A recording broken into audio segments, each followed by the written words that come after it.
Hello दोस्तों। तो स्वागत है आप सभी का मेरे चैनल वेंझो वर्ल्ड ऑफ लव वांगस्यान पर। आज मैं वेटेड फॉर हिम का पार्ट 31। कहानी की शुरुआत होती है किंग और ये बाई से। किंग ये बाई को मिलने बुलाया था और ये दोनों अभी एक जगह पर बैठे हुए हैं और ज़्यादा कोई ऐसा जगह नहीं है जहाँ पर ज़्यादा लोग आते हैं और बिल्कुल ही शांत जगह, बिल्कुल भी नहीं। वह मतलब बहुत ही कम लोग आना जाना करते, लेकिन वो थोड़ी शांत जगह रहती है, वहाँ इन लोग बैठे रहते हैं। अपना किंग ये बाई को मिलने बुलाया है और अभी ये बाई ने किंग के हाथ को पकड़ा हुआ है। ये दोनों एक दूसरे के साथ बैठे हुए हैं। किंग ये बाई से पूछता है कि लुओ को तुम कब से जानते हो? तो कि अपना ये बाई बताता है कि जब वो बहुत छोटी थी तब से। तो बोलता है जब वो बहुत छोटी थी तब से, तो मतलब तुम्हें उसके बारे में सब कुछ पता होगा। तो ये भाई बोलता है हाँ, मुझे सब कुछ पता है। तो किंग बोलता है तो बताओ मुझे उसके साथ क्या हुआ था। मुझे साओ ने उसके बारे में कुछ बताया कि वो अचानक ही रो रही थी। उसकी हरकतें अचानक ही इतनी कैसे चेंज हो सकती है, ऐसा क्या हुआ था जो वो ऐसे हो जाती है। तो ये भाई बोलता है प्लीज़ मुझसे ये सब मत पूछो, मैं नहीं बता सकता। तो किंग बोलता है क्यों नहीं बता सकते, प्लीज़ मुझे बताओ, मुझे जानना है। तो ये भाई बोलता है कि नहीं किंग, मैं नहीं बता सकता। ये लुओ की पर्सनल लाइफ है जिसे उसने सभी से छुपा कर रखा है। वो तो मैं उसे शुरू से जानता हूँ, तो मैं उसे जानता हूँ इसलिए मुझे पता है, पर इसका मतलब ये नहीं कि मैं सबसे शेयर कर दूँ। मुझे माफ़ करना किंग, मैं नहीं बता सकता। तो किंग बोलता है क्यों नहीं बता सकते? अगर मैं उसके बारे में कुछ जानूँगा नहीं तो मैं साओ को कैसे प्रोटेक्ट करूँगा, साओ की रक्षा कैसे करूँगा। तो ये भाई बोलता है तुम उस बात की फ़िक्र मत करो। लुओ भले ही कभी कभी हर्ट होती है, कभी कभी सामने वाले को हर्ट कर देती है, पर वो साओ को कभी भी हर्ट नहीं करेंगी। तुम उस बात की फ़िक्र मत करना। तो किंग बोलते हैं हर्ट नहीं करेंगी? तुम्हें क्या लगता है? मैंने उसके हाथ पर निशान देखा था, वो उसके हाथ पर निशान जो कर गए थे वो कितने लाल थे। पक्का साओ को अब लुओ ने कुछ ना कुछ तो किया था जो कि साओ के हाथ पर वैसे निशान थे। मैंने बचपन से ही साओ को किसी चीज़ की कमी नहीं होने दी, उसे कभी भी चोट नहीं लगने दी। और उसके हाथ पर वो निशान देखकर तुम्हें क्या लगता है मुझे अच्छा लगा? मुझे कितनी तकलीफ़ हो रही थी कि मेरी साओ के ऐसा क्या हुआ करके। तो अपना ये भाई बोलता है नहीं किंग नहीं, प्लीज़ मुझे माफ़ कर दो, मैं नहीं बता सकता। ऐसा बोल के उसके फेस से नीचे थोड़ा गर्दन के पास पकड़ा रहता है और उसके सिर से अपना सिर को थोड़ा रफ करता रहता है और बोलता रहता है नहीं किंग, मैं नहीं बता सकता, प्लीज़ मुझे माफ़ कर दो, मैं नहीं बता सकता। ऐसा ही बोलता रहता है। अब सीन कट हो रहा है, हम आ रहे हैं वेन केसिंग के घर पर। अपने जो कि मिस्टर ज़ैन है, मिस्टर ज़ैन जो कि पूरी तैयारी करते रहते घर में, मतलब खाना वाना बनवाते रहते हैं सर्वेंट से बोल के कि खाना वाना प्रॉपर्ली बनाए, अच्छे से घर को रखे, कोई आने वाला है, कोई मेहमान आने वाला है करके से घर को सब अच्छे से करते रहते हैं। और वेन केसिंग बोलता है कौन आने वाला है पापा? और साथ ही जिन भी बोलते हैं कौन आने वाला है अंकल करके। तो हमारे मिस्टर ज़ैन बोलते हैं हाँ, कोई आने वाला है जिससे कि हमारी कंपनी में वो डील करने वाला है, और अगर ये डील हमारे हाथ में आ गई तो हमारी कंपनी और भी आगे जा सकती है, और ये डील मुझे किसी भी कीमत पर चाहिए। तो वो बोलते हैं तो कौन है करके, मतलब अपना जिन बोलता है वो कौन है अंकल? तो बोलता है वो एक्चुअली मिस्टर सिंह आने वाले थे, तो वो नहीं आ पाए, उन्होंने अपने बेटे को भेजा है और मैं चाहता हूँ कि हम उनके बेटे को ऐसा ट्रीट करें कि ये दिल हमें ही मिले। और इसलिए हमें उनका थोड़ा ख्याल रखना होगा। तो सब के सब बोलते हैं जी ठीक है, हम ख्याल रखेंगे। और वेन केसिंग बोलता है पापा पर वो यही रहेगा? तो अपने मिस्टर ज़ैन बोलते हैं हाँ बेटा, हमें उसे यही रखना पड़ेगा, इसलिए मैंने पहले से ही एक रूम तैयार करवा दिया है। तो अपना वेन बोलता है कि पापा पर क्या वो होटल में नहीं रह सकता? तो मिस्टर ज़ैन बोलते हैं क्या बोल रहे हो वेन केसिंग, ऐसा नहीं हो सकता। अगर वो होटल में रहेगा तो हमारा नुकसान हो सकता है ना।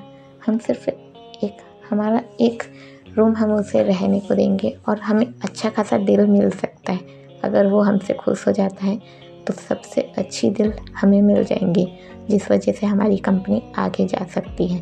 तो वेन कुछ नहीं बोलता, चुप रहता है। अब हमें उसी लड़के को दिखाया जाता है जो कि एयरपोर्ट से आ रहा था। वो अचानक एक कॉल लगाता है और बोलता है मैं तुम्हारा कब तक इंतज़ार करूं, तुम अभी तक क्यों नहीं आए करके। तो सामने से पर्सन बोलता है सॉरी यार, मैं आ नहीं पाया, मैं थोड़ा बिज़ी हूँ, तो तुम क्यों ना खुद ही टैक्सी कर वहाँ चले जाओ जहाँ तुम्हें जाना था। तो वो बोलता है ठीक है, मैं खुद ही जाता हूँ करके ऐसा बोलता है और फिर वहाँ से निकल जाता है, एयरपोर्ट से निकलता है। अब हमारा सीन कट हो रहा है। हम आते हैं युआन के पास। युआन जो कि अभी आया हुआ है वुशी के घर के पास, मतलब वुशी के घर नहीं गया, वुशी के घर के पास है। दूर से वुशी को देख रहा है और वुशी अपने घर के बाहर जो कि बैठने वाली जगह होती है वहाँ चुपचाप बैठा हुआ है। और वुशी ऐसे बैठा हुआ है कि हल्का ही उसका चेहरा दिख रहा है, ज़्यादा नहीं। वुशी ऐसे बैठा हुआ है और युआन दूर से देख रहा है वुशी को। युआन देख के खुश हो रहा है वुशी को। और वुशी जो कि उदास है, बिल्कुल उदास, और सिर्फ आसमान की तरफ देख रहा है, चुपचाप देख रहा है और चुपचाप उदास ही बैठा हुआ है। और युआन जो कि वुशी को देख रहा है। अब युआन फैसला करता है वुशी के पास जाने का और युआन जाता भी है। युआन जाता है वुशी के पास जाके जैसे कि वुशी अपना बैठा हुआ था, वुशी ऐसे बैठा हुआ था जैसे कि हम किसी कुर्सी में बैठते, किसी चेयर पर बैठते, वैसे बैठा हुआ था। तो जैसे ही वुशी वैसे बैठा हुआ था, अपना युआन जाके वुशी के पास वैसे ही घुटनों के बल बैठ जाता है और वुशी के पैरों को पकड़ता है और बोलता है वुशी प्लीज़ मुझे माफ़ कर दो वुशी, प्लीज़ मेरे पास वापस आ जाओ, मैं तुम्हारे बिना नहीं रह सकता वुशी, प्लीज़ मुझे माफ़ कर दो वुशी, प्लीज़ वुशी मेरे पास वापस आ जाओ, मुझे माफ़ कर दो वुशी। मैं नहीं जानता वुशी ये सब कैसे हुआ, कि इनकी मौत वहाँ कैसे हुई, मुझे कुछ नहीं पता वुशी, प्लीज़ वुशी मुझे माफ़ कर दो वुशी, प्लीज़ वुशी मेरे पास वापस आ जाओ वुशी, प्लीज़ वुशी प्लीज़। वुशी जब वो युआन को देखता है अपनी आँखों के सामने तो वुशी के होठों पे एक मुस्कान आती है। वुशी जो कि शायद हंसना भूल ही चुका था, वुशी के होठों पे एक मुस्कान आती है। वुशी युआन को देखता है, बहुत ही प्यार से देखता रहता है, कुछ जवाब नहीं देता, कुछ नहीं बोलता। और युआन बोलता रहता है प्लीज़ वुशी मुझे माफ़ कर दो वुशी, वापस आ जाओ वुशी, वापस आ जाओ। वुशी कुछ नहीं बोल रहा था, बस चुपचाप देख रहा था।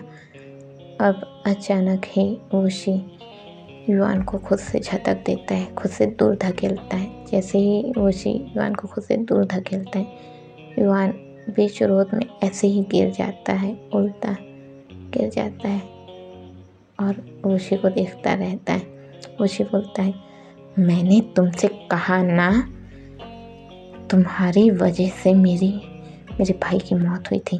तुम्हें क्या लगता है मैं तुम्हें इतनी आसानी से माफ़ कर दूंगा? कभी नहीं, कभी भी मैं तुम्हें माफ़ नहीं करने वाला। चले जाओ मेरी नज़रों के सामने से। अपना युआन जो कि हैरान होके देखता रहता है वुशी को, बहुत ही हैरान होके। युआन की आंखों में बिल्कुल ही आंसू आ चुके थे उसकी आंखें बिल्कुल ही आंसुओं से भर चुकी थी। युआन वुशी को देखता रहता है, बोलता है, वुशी वुशी बस करो वुशी, ऐसा मत करो वुशी, मैं जानता हूँ वुशी, तुम झूठ बोल रहे हो ना, तुम झूठ बोल रहे हो ना वुशी, तुम मुझसे नफरत नहीं करते ना वुशी, तुम बोलो ना वुशी, बोलो ना।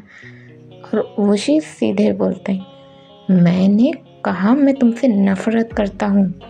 युआन बोलता है, नहीं वुशी, तुम झूठ बोल रहे हो वुशी, तुम नहीं करते वुशी मुझसे नफरत, तुम भी मुझसे प्यार करते हो ना वुशी, तुम भी मुझसे प्यार करते हो। प्लीज़ वुशी, ऐसा मत करो वुशी, मैं नहीं रह पाऊँगा वुशी तुम्हारे बिना। प्लीज़ वुशी, वापस आ जाओ वुशी, प्लीज़ वुशी, वापस आ जाओ। अपना युआन जो कि बहुत ही रो रहा था, वुशी के सामने गिड़गिड़ा रहा था, और वुशी बस यही बोल रहा था, मैंने तुमसे कहा ना, मैं तुमसे प्यार नहीं करता, चले जाओ यहाँ से करके। वुशी युआन को बहुत ही बेइज्जती के जैसा कर देता है, खुद से दूर धकेल देता है और सीधे घर के अंदर जाकर दरवाज़ा बंद कर देता है। युआन पीछे जाता है वुशी को रोकने के लिए कि वुशी रुक जाओ वुशी, मत जाओ वुशी, प्लीज़ वापस आ जाओ वुशी, वैसा बोलता है। लेकिन वुशी कुछ नहीं सुनता, जाके तुरंत दरवाज़ा बंद कर देता है। अब अपना युआन जो कि दरवाज़ा खटखटाता है, वुशी प्लीज़ वुशी, एक बार मुझसे बात कर लो वुशी, मेरी बात सुनो वुशी, मेरी बात सुनो। वुशी बोलता है, चले जाओ यहाँ से। और हमें वुशी को दिखाया जाता है जो कि वुशी बिल्कुल ही उसी दरवाजे के पास, जैसे उसने दरवाज़ा बंद किया था, वो दरवाजे के पास ही घुटने के बल बैठ गया था और उसकी आंखों से लगातार आंसू बह रहे थे। उसकी आंखों से आंसू बहना रुक ही नहीं रहे थे। वुशी लगातार रो रहा था, वो कुछ बोल ही नहीं रहा था, बस रो रहा था। उसकी आंखें इतनी लाल हो चुकी थी, वो रो ही रहा था, कुछ नहीं बोल रहा था। अब सीन कट होता है, हम आते हैं वेंकी सिंह के घर पर। अब मिस्टर जैन जो कि ये सब सजावट कर रहे थे, अब अचानक से डोर की बेल बजती है। जैसे ही डोर की बेल बजती है, अपना जिशु जाता है दरवाज़ा खोलने, सबके सब बिजी थे, तो अपना जिशु जाता है दरवाज़ा खोलने। वो जैसे ही दरवाज़ा खोलता है, सामने एक पर्सन को देखता है जिसने कि बहुत ही अच्छे ड्रेस पहनी हुई थी। उसके फेस पर एक चश्मा लगा हुआ था और एक नॉर्मल पतली सी उसकी मूंछ थी। तो वो जैसे ही उसे देखता है और वो जो पर्सन आया था वो बोलता है, क्या ये मिस्टर जैन का घर है? तो जिशु बोलता है, जी हाँ, आइए करके। तो जैसे ही अंदर आता है, वैसे ही मिस्टर जैन आते हैं और बोलते हैं, बेटा तुम आ गए, तुम्हारे पापा नहीं आए? तो वो बोलता है पर्सन, जी अंकल, पापा को थोड़ा काम था इसलिए वो नहीं आए, तो मैं आ गया हूँ दिल को कंप्लीट करने, और मैं उम्मीद करता हूँ कि हमारा काम यहाँ अच्छा हो। तो मिस्टर जैन बोलते हैं, हाँ बेटा, काम तो अच्छा हो जाएगा करके। तब मिस्टर जैन इस पर्सन को सबसे इंट्रोड्यूस करवाते हैं। सबसे पहले मिस्टर जैन वेंकी सिंह से इंट्रोड्यूस करवाते हैं और बोलते हैं कि ये इससे मिलो बेटा, ये है मिस्टर सिंह के बेटे जाओ सिंह। तो वेंकी सिंह हाथ मिलाता है और बोलता है, आपसे मिलकर अच्छा लगा। फिर अपना जो जाओ सिंह है वो बोलता है, ये जाओ सिंह पहचान तो रहे हो ना आप लोग, कौन है? याद करो ज़रा, ये है अपना बिच्छू राजा का बाप, ये है बिच्छू का राजा का बाप मिस्टर जाओ सिंह।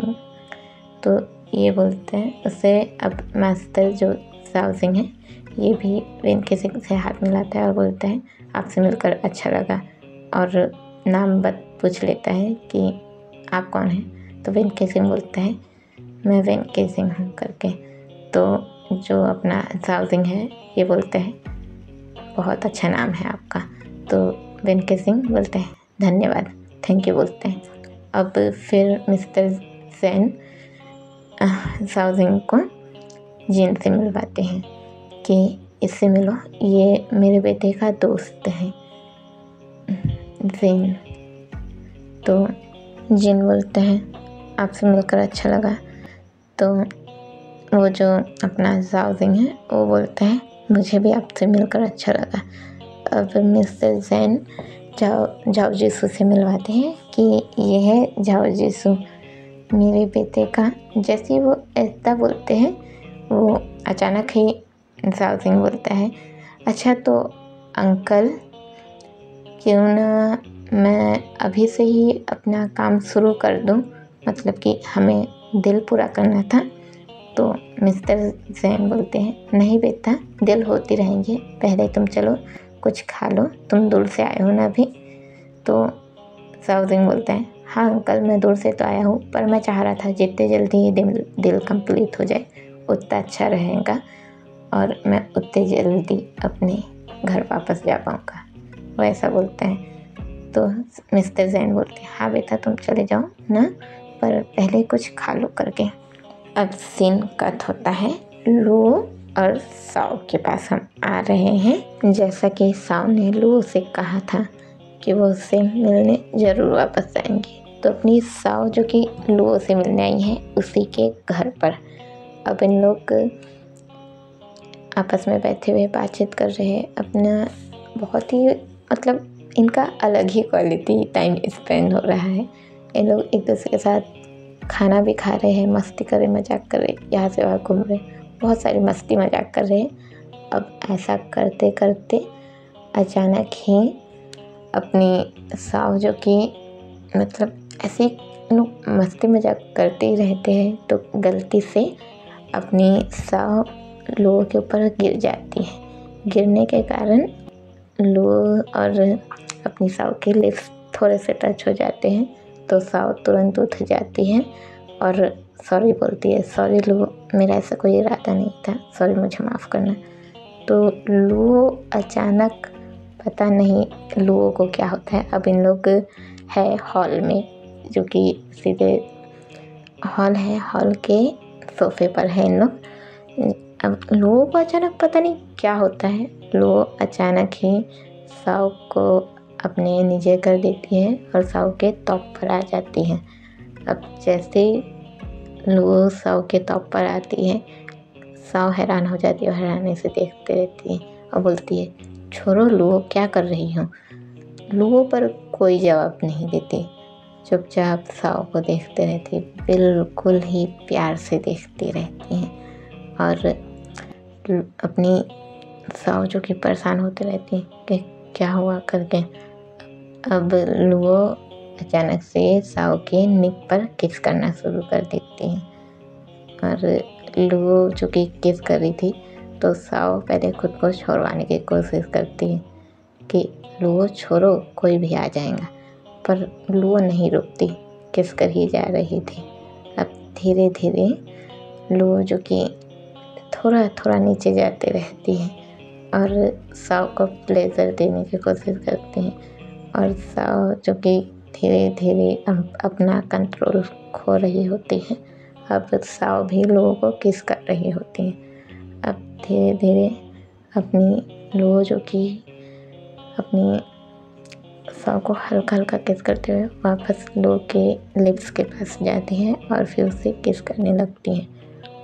साव तो जो कि चुपचाप थी, उसे कुछ समझ ही नहीं आ रहा था कि क्या हो रहा है, पर वो किस कर रही थी, वो दोनों एक दूसरे को किस करने लगते हैं। अब इतने में हमें उन्हें एक आवाज़ सुनाई देती है जैसे कि कुछ गिरा हो।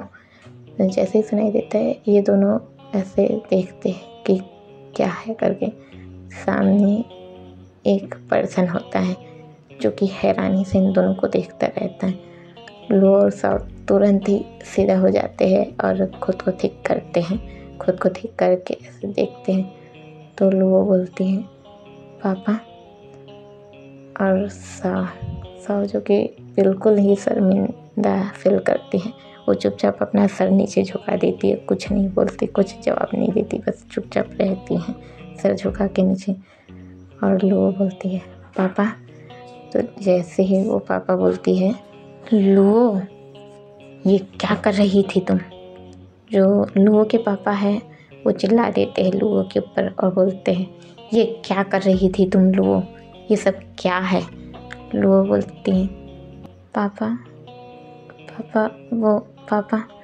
तो लुओ के पापा बोलते हैं, क्या पापा, ये क्या देख रहा हूँ मैं? तुम्हारा दिमागी संतुलन खराब है?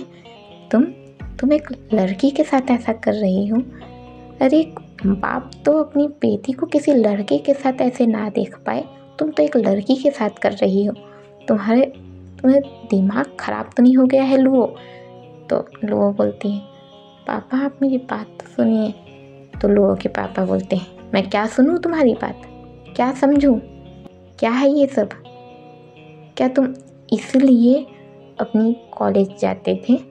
तो लुओ बोलती है, नहीं पापा ऐसी बात नहीं है, मैं साओ से प्यार करती हूँ। तो लुओ के पापा अब साओ के पास आ जाते हैं, ये लड़की तुम इससे प्यार करती हो? साओ का चेहरा, जो साओ का चेहरा था वो उसे पकड़ लेते और बोलते, ये तुम इससे प्यार करती हो?